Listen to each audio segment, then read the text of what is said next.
Hey, how you doing? Yes, boy, this is the third time I'm actually filming this.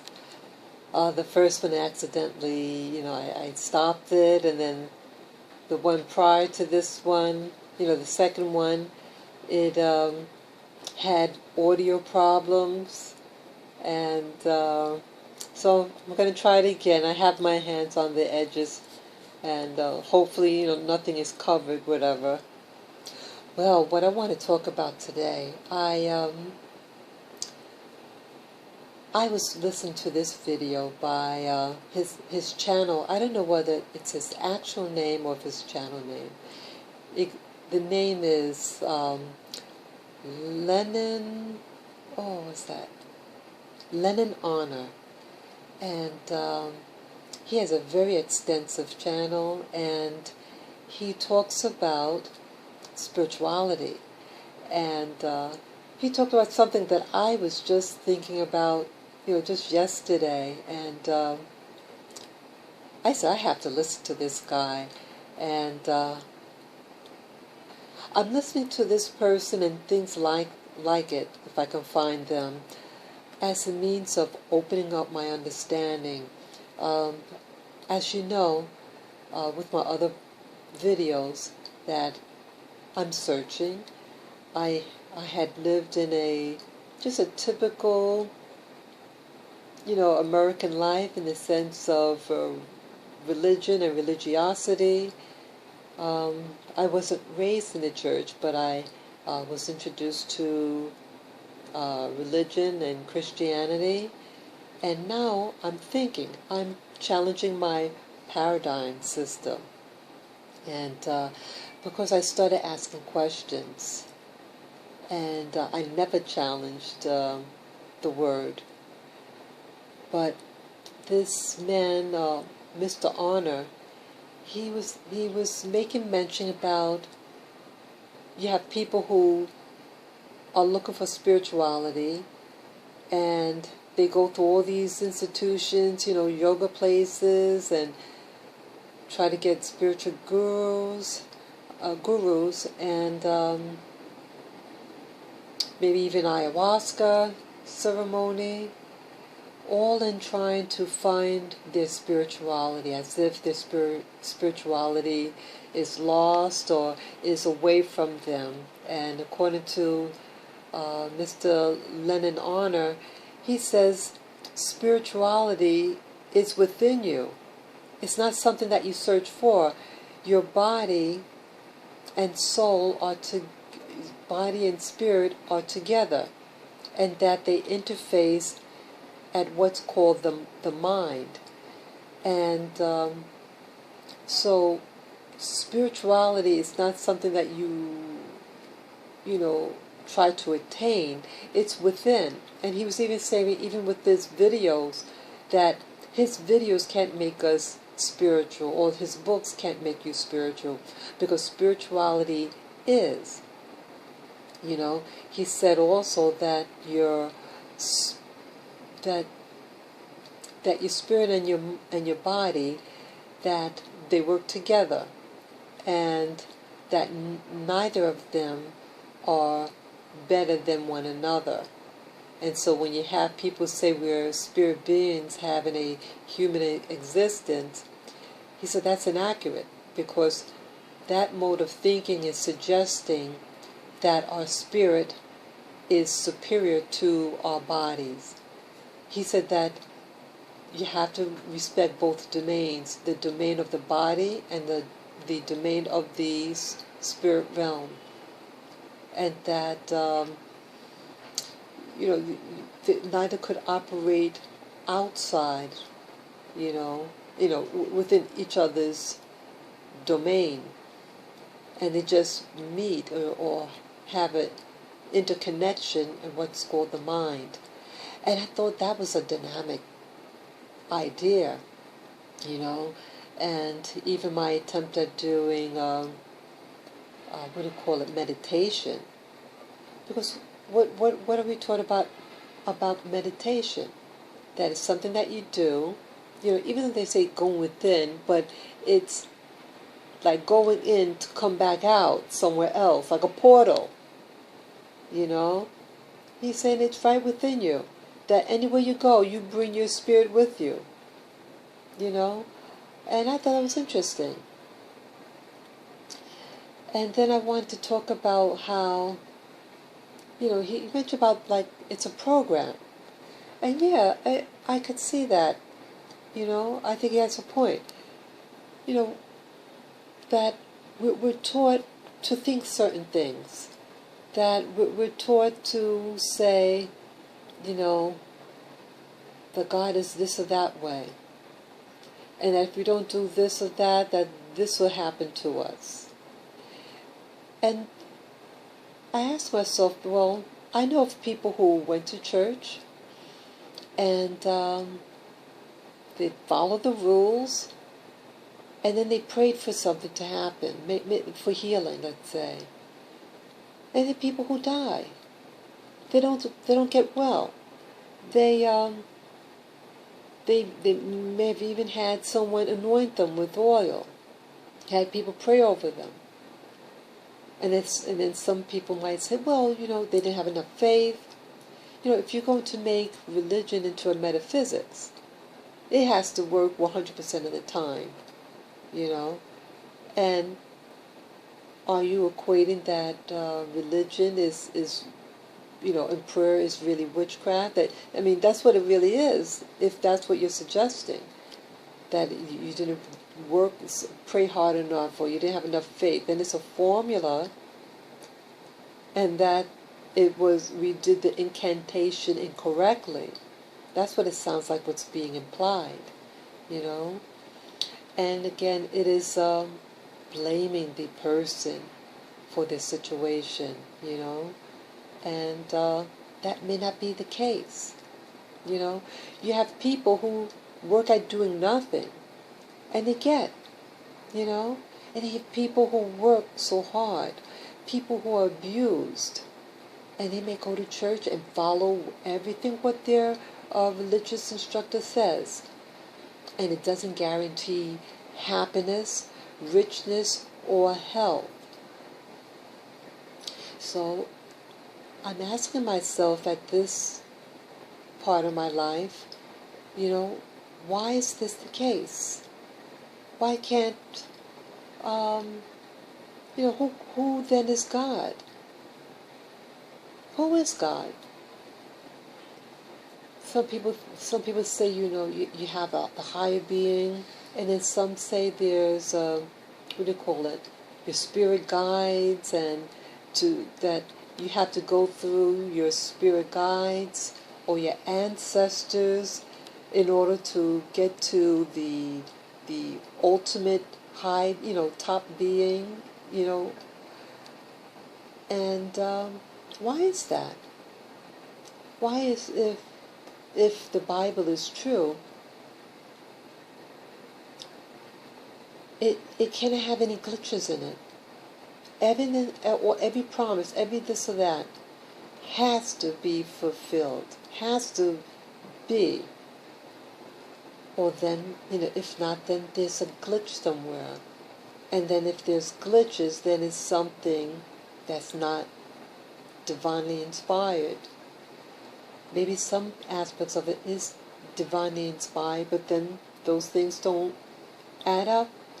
Then there's something else to it. And you have to use logic too, in spirituality, what someone is saying. So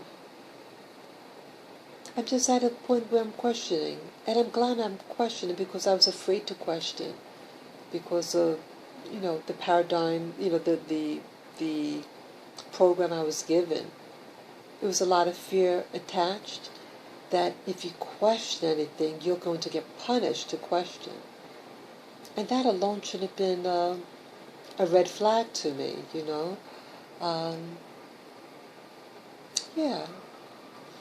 anything that uses fear, There's wholesome fear. There's fear that, don't run across the street when the light is green, not green, but when it's red, you have to be careful. You don't want to get hit by a car. So those type of fears it's a good fear to have.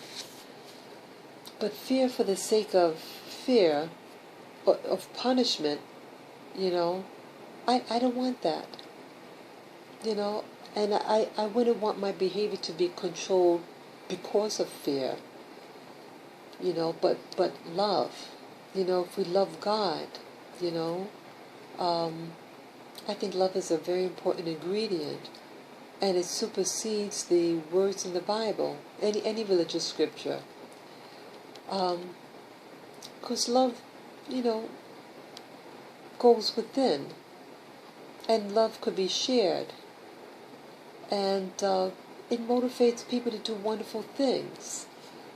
But to be motivated by fear, it somehow is counterproductive. And I was someone that was plagued by fear, especially when I was in school. The paradigm that I was taught about, you have to get a degree. You have to get, the more degrees you have, the more important you are. And the guarantee of a real high-end job, that I was someone. And then my last year, after being in school for 8 years, to find that it was all a lie, that the people who wrote the program for higher institutions, changed. They can change it overnight. Let's say you're following the program of the university, and too many people of a particular type is going in the field. By a stroke of a pen, that institution could change its rules. You could have maybe a month of school left, and they could change it overnight. And then you're stuck. Or let's say the employment institutions that utilizes those skills, and in my case it was a master's in nutrition. And then boom, they could change the requirement overnight too. They can say, oh, okay, you need this criteria to get a job here, and the doors are closed to you because you can't, you don't have it, So I guess what I'm saying, even in these programs that we're given, the program of making it in the world, and you're investing all your time and money and hope, and I thought I was losing my mind because I had to graduate. I was middle-aged, and I was going back to school, and this was my last chance. And look what happened. The rules changed, and it doesn't apply to me. So now I'm stuck with a large student loan and no job. Well, I'm not going to let that hold me back. Not in this spirit journey, because despite all that, there is a higher calling, a higher level of spirituality. I know it sounds like I'm contradicting myself when I say about the higher. I mean, in spirituality, there's nothing higher or lower than one another. But I mean that my current existence, that I know there's more out there, that it's not about what institution that I graduated for, it's not about that. But in spite of that, I want to make the most out of it, and embrace my life. Like Mr. Honor said, your spirit is within you, and it's no matter where you go. So it makes me feel that I'm complete in having this spirit connection with my body, and that neither of them are better or worse than each other, and that I have to work together with them, and make the most out of my life. I want to enjoy my life, whether rich or poor, and to give thanks where I am, So the other program is about, the job market, that you get in this, you're hoping to get a particular job, and you wonder why people that look like me, or that you find some people. Why is it that you have certain groups in this country, in the U.S., that are in such poverty? You have communities that are in such poverty, and you start to think that only people who look like certain people are in poverty. I mean, it's a disparity of wealth, and they have churches in their neighborhoods. They may even have more churches than in the affluent neighborhoods. And so again, the question of religion and God. Well, they have faith in God. What's happening? So my answer here is the program. If you notice that where the programs of religion, the religious institution, those people who control the institution, who wrote the scriptures, their ancestors control. They control people that look like me. They write the rules, and like with my education, they can change it while you're going upstream, and you think you're almost there. They can do by a stroke of a pen. The rules changed. Okay? So it had nothing to do with, that I wasn't smart enough, anything like that. You have people who have intent. You have people control these, who write the programs, so they know the answers to the question. They actually write and create the tests that you will take. They know the answer already. And so you notice who gets into these schools. Not people that look like me. Overwhelmingly the people who created these scriptures, these religious institutions. Their kids get in. They get into the schools, and they get the jobs. And then they're able to afford to live in a certain neighborhood. And then they control the government. So everything is being controlled, and so they know in advance what they want their society and world to look like for them to enjoy. And they're reaping the benefits of it. And the people that look like me, oftentimes, not all the time, we at a disadvantage. And they blame the way that we look, the shape of our face, the texture of our hair, our complexion, our body size, our gender, that we're not as important, we're not as good, we're inferior. All these things go through our mind because of a program. And the program was designed to do just what it's doing. So all the fighting that you see in certain neighborhoods, or the shooting and killing of unarmed teenagers, all that is part of the program.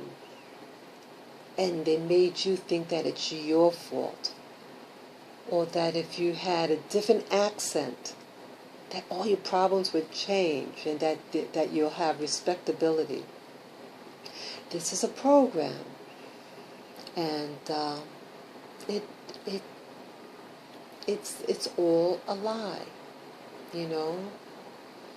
So don't feel bad about your situation and people making you feel that there's something wrong with you. You know, that you didn't work hard enough, you know. No. It's designed to do just what you see it doing, even one's health. You know, this disparity with health. And you notice that certain groups are at a higher disadvantage health-wise. You know, why? Again, it's the program. And the program also is designed, built into it, that it'll stress you out, and you'll overeat, or you start to crave certain types of foods, and these foods are known to be addictive and carcinogenic, you know. So religion and its institutions really have a it's a strong weapon. It's a strong weapon that's been around for thousands of years. And it's so sad how some people are just perishing. When I go outside, I see, you know, now that it's getting colder, it's October 21st, and I'm seeing a lot more homeless people. And the homeless people, unfortunate, you know, look something like myself, you know. And I'm so saddened by that. And I feel that, you know, what can I do to change it? And so when I was listening to this, you know, this man, Lennon Honor, I said, wow, he's really opening up my eyes to the possibilities of unleashing the chains that is in my mind. And I really want to examine this. I'm going to purchase one of his books. Well, I actually placed my order over the internet, and I can't wait to read his book. And Mr. Honor, he says repeatedly in this video, he says, don't think that my book or my videos is going to help you find spirituality. You can't find something that's within, you know. It's you carry it around with you, and the only thing that he's there to do is to have you ask questions, and those questions should lead you to yourself and for its awakening, you know. So I thought that was exciting, and that's definitely what I want, and to open up my understanding and really discover who I am, you know. So that's what I want to talk about. You know, about, I guess it's really discover who you are, your true identity. That you cannot separate the spirit and the body, and not one is superior to the other, and that it's these programs that are implemented in life to hold you back from discovering your true identity, and consequently it could lead you into despair, poverty, anger, depression, etc. So these are the thoughts I have this evening regarding the video that Lennon Honor had discussed, and I like to continue watching his videos to get further understanding of the possibilities about what spirituality is and isn't. So, take care and enjoy your evening. Bye-bye.